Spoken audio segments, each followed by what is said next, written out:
अरे अडचणी येतात, संकट येतात, कुणाला आली नाहीत. अमिताभ बच्चन आकाशवाणीवर निवेदक पदाची मुलाखत द्यायला गेले आणि आकाशवाणीने सांगितलं तुमचा आवाज निवेदक पदासाठी योग्य नाही, नकार, निघाले.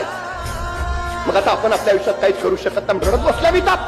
नाही, आवाजच मी हिंदुस्थानचा आवाज बनवेन.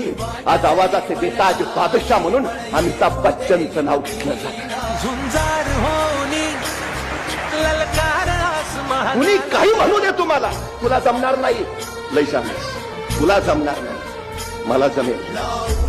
जमेल, या जगात अशक्य काहीच नाही, अजिबात नाही, असंभव काही नाही, इम्पॉसिबल नाही, सगळं शक्य आहे, सगळं. तुम्ही फक्त कल्पना करा, होणार, प्रत्यक्षात येणार. माणसाच्या मनाच्या कल्पनेत इतकी ताकद आहे की जे मनी बसे ते स्वप्नी दिसे नव्हे ते प्रत्यक्षातही असे. ही सगळ्यात मोठी मनाची ताकद आहे.